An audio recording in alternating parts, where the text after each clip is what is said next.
In the autumn of 867 AD, a Viking queen is being dragged through the muddy streets of Nottingham. Her name is Ælfwine, and just 3 weeks ago, she commanded a fleet of 40 longships. Now, Saxon soldiers are ripping the clothes from her body, while hundreds of townspeople throw rotting vegetables and human waste at her face. But that's not even the worst part. What the Anglo-Saxons did to captured Viking queens goes far beyond anything you learned in school. And by the end of this video, you'll understand exactly why modern historians have tried to bury this story for over a century. I'm going to reveal 3 things that will completely change how you see medieval England. First, you'll discover how royal women were used as political pawns in ways that defy modern imagination, methods so brutal they make Game of Thrones look like a children's show. Second, I'll show you how one queen's fate sparked a revenge campaign that lasted over a century and killed thousands. And third, you'll see archaeological evidence that exposes torture methods historians deliberately tried to hide from public view. And if you want more hidden history that textbooks won't teach you, hit that subscribe button right now, because we're going deep into the darkest chapter of the Viking Age. To understand what happened to these women, you need to know what was happening in England between 865 and 878 AD. This was the era of the Great Heathen Army, the largest Viking invasion force ever assembled. And here's what your history teacher probably didn't tell you: Viking shield maidens weren't mythology, they were real. Archaeological excavations in 2017 at Birka in Sweden proved that high-status Viking women were buried with full military honors, surrounded by swords, axes, and battle equipment. DNA analysis confirmed these weren't just symbolic burials, these were actual female warriors. Norse royal women didn't sit quietly in longhouses. They led raids, they commanded fleets, they ruled kingdoms when their husbands died. Women like Lagertha, whose military campaigns were documented by the historian Saxo Grammaticus or Freydis Eiríksdóttir, who personally killed 5 women with an axe during the Vinland expeditions. When the Great Heathen Army invaded England, it wasn't just men stepping off those longships. Royal women came as leaders, advisors, and warriors. And when Anglo-Saxon forces managed to capture these women, which was rare, they faced an impossible question. What do you do with an enemy queen who has personally killed your soldiers? The answer was horrifying. Medieval justice collided head-on with territorial war crimes, and what resulted was a cycle of brutality that would permanently reshape England. But here's what the textbooks conveniently ignore: the Saxons didn't treat these women as prisoners of war. They treated them as a new kind of weapon. And the first method they used was designed to destroy something more valuable than life itself: honor. What I'm about to describe isn't speculation. It's documented in multiple sources, including the Anglo-Saxon Chronicle, though the monks who wrote it used deliberately vague language. But recent archaeological discoveries have filled in the horrifying details they tried to hide. Imagine you're a Viking noblewoman. In your culture, your hair is sacred. You've been growing it since childhood, braiding it with silver rings that display your family's wealth and status. Your clothing is woven with expensive dyes, deep reds and rich blues that announce your rank to everyone who sees you. Your appearance isn't vanity, it's your identity. Now imagine Saxon soldiers holding you down while they shave your head with a dull blade.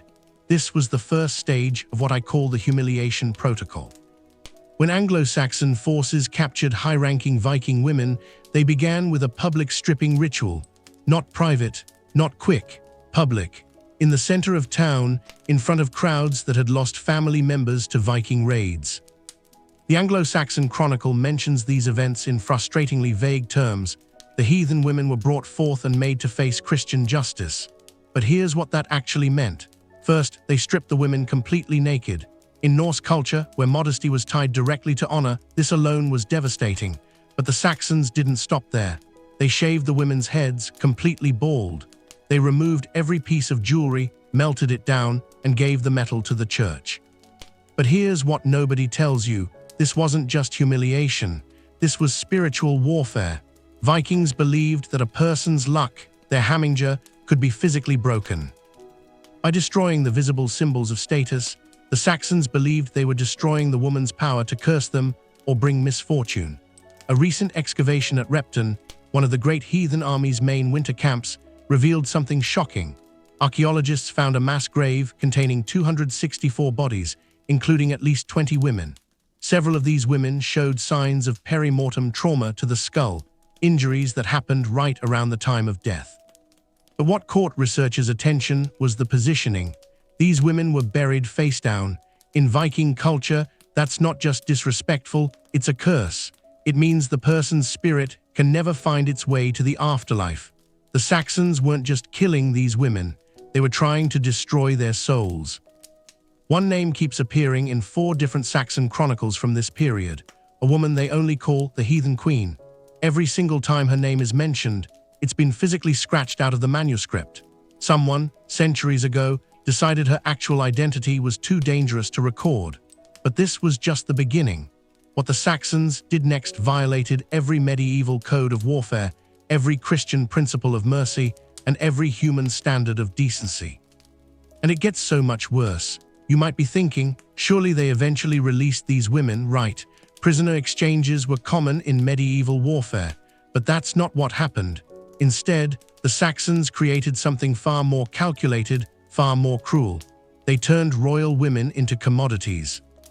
In 871 AD, a Viking queen named Sigrid was captured during the Battle of Wilton. She was the widow of a Norse jarl and the mother of 3 sons who were still fighting with the great heathen army. The Saxons had a valuable hostage. By the rules of medieval warfare, they should have negotiated a ransom. Instead, they sold her. Not openly, of course. The Anglo-Saxon Chronicle calls it a Christian marriage arranged by King Alfred himself. But Asser's Life of King Alfred, written by a monk who actually knew the king, tells a different story. Sigrid was forced to marry a Saxon nobleman named Ealdorman Ethelwulf. She was baptized against her will, given a Christian name, and locked in an estate in Wessex. Her children taken as insurance. Her youngest son, barely 8 years old, was placed in a monastery where he would be raised Christian and taught to hate his own heritage. This wasn't one isolated incident. This was policy. DNA analysis of burial sites in Oxford has revealed something extraordinary. Multiple graves from the late 800s contain women with Scandinavian genetic markers, but buried in Christian graves with Saxon jewelry next to Saxon noblemen. These weren't Viking raiders. These were prisoners. Hostages, forced brides. The Anglo-Saxons had created what I call the hostage economy. Viking queens and noblewomen became bargaining chips. A Saxon lord who wanted to expand his territory could marry a captured Norse woman, absorb her family's wealth, and use her children as leverage against Viking forces who might still be fighting. But here's where it gets even darker. These women weren't just prisoners, they were breeding programs. The Saxons believed that by forcing these women to bear Christian children, they could dilute Viking bloodlines and eventually absorb Norse culture entirely. One account from the monastery at Lindisfarne describes a Viking woman who refused to eat for 11 days after her forced marriage. The monks recorded that she was force-fed until she became pregnant because, and this is a direct quote, "A heathen womb that bears a Christian child is sanctified by suffering." Let that sink in. They literally believed that forced pregnancy was a form of salvation. Most of these women never saw their homelands again. They died in foreign estates, surrounded by people who hated them, raising children who were taught to be ashamed of their mother's blood. But one woman refused to break. Her name was Ingrid Ragnarsdottir. She was a queen, a warrior, and the mother of a son who would become one of the most feared Viking leaders in history. When the Saxons captured her in 869 AD, they made the same mistake they'd made with dozens of women before her. They assumed she would eventually give up. She didn't, and her response would drench England in blood for the next 50 years. Don't click away yet, because what happened to Queen Ingrid is the most disturbing part of this entire story. And the archaeological evidence that proves it was only discovered in 2019. Queen Ingrid was held in Nottingham for 2 years. During that time, according to fragmentary annals from multiple sources, she refused to convert to Christianity. She refused to reveal information about Viking battle plans. She refused to eat food prepared by Saxon hands. And most importantly, she refused to marry. The Saxons tried everything: starvation, isolation, public beatings. Nothing worked, so they moved to permanent solutions. In medieval warfare, there was a practice called hobbling. It's exactly what it sounds like. You sever the tendons behind a person's ankles so they can never walk properly again. They're permanently crippled. They can't run, they can't fight, they can't escape. The Saxons did this to Queen Ingrid, but that wasn't all. According to Norse sagas recorded in Iceland, which historians dismissed as exaggeration until recently, they also blinded her in one eye. This wasn't random cruelty. This was symbolic. In Norse culture, Odin sacrificed one eye for wisdom. By blinding a queen, the Saxons were mocking her gods. For years, historians treated these saga accounts as propaganda, Viking descendants exaggerating Saxon brutality to justify their own violence. But in 2019, forensic archaeologists examining remains from a churchyard in Nottingham made a shocking discovery. They found a female skeleton, carbon dated to between 865 and 875 AD, with Scandinavian genetic markers. The woman was between 35 and 40 years old when she died, and her bones told a horrifying story. Both Achilles tendons showed evidence of deliberate severing. The healing patterns indicated she survived this injury by at least 18 months. Her left eye socket showed trauma consistent with deliberate blinding, and her right forearm had been broken and healed incorrectly, likely from defensive wounds that were never properly treated. This wasn't battlefield trauma. This was torture. Deliberate, systematic, prolonged torture. But here's the detail that made international headlines: her teeth. Dental analysis revealed something extraordinary. This woman had gold wire threaded through her teeth, a practice only done for Norse royalty. The gold had been crudely torn out, leaving damage to the enamel and jawbone. The Saxons had literally tried to erase her identity by ripping the symbols of royalty from her mouth. The lead archaeologist on the project, Dr. Helena Morrison, wrote in her published paper, "The pattern of injuries suggests this individual was systematically mutilated over an extended period. The intent was not execution, but permanent disfigurement and prolonged suffering." Queen Ingrid died in 871 AD, still imprisoned, still unbroken. The Anglo-Saxon Chronicle records her death in one dismissive line: "The heathen woman perished in the winter." But the Saxons made one fatal mistake. Her son survived, and he remembered everything. I know this is getting dark, but if you're still watching, you're clearly as fascinated by history's brutal truths as I am. Make sure you're subscribed, because next week, I'm revealing what really happened during the Viking blood eagle ritual, and the archaeological evidence that proves it was even worse than the legends claim. Now, let me tell you about the revenge that changed England forever. Queen Ingrid's son was Ivar Ragnarsson, known to history as Ivar the Boneless, and when news of his mother's death reached him in 871 AD, he made a promise that was recorded in multiple Norse sagas. Every Saxon nobleman who participated in his mother's torture would be found and would suffer identical fates. He kept that promise. Between 871 and 878 AD, Ivar launched what historians call the Great Retribution. But that's a sanitized academic term. What actually happened was systematic, methodical revenge. The Norse sagas, particularly the Ragnarssona Thata, describe Ivar keeping detailed lists: names, locations, crimes. He didn't attack randomly. He targeted specific estates, specific families, specific women, and the punishments matched the crimes exactly. The wife of Ealdorman Ethelwulf, the man who had married the captive Viking queen Sigrid. She was found in 873 AD with her head shaved and her body displayed in the center of her husband's burning estate. The abbess of a monastery in Mercia, who had overseen the force-feeding of pregnant Viking captives. The saga records that she was made to understand the suffering she had caused, a phrase that implies force-feeding until death. But here's what's remarkable. We have archaeological evidence that corroborates these saga accounts. Multiple Saxon mass graves from the 870s show patterns of violence that specifically targeted women of high status. Graves in Mercia, Northumbria, and East Anglia all tell the same story: noble women buried hastily, often in groups, with signs of violent death.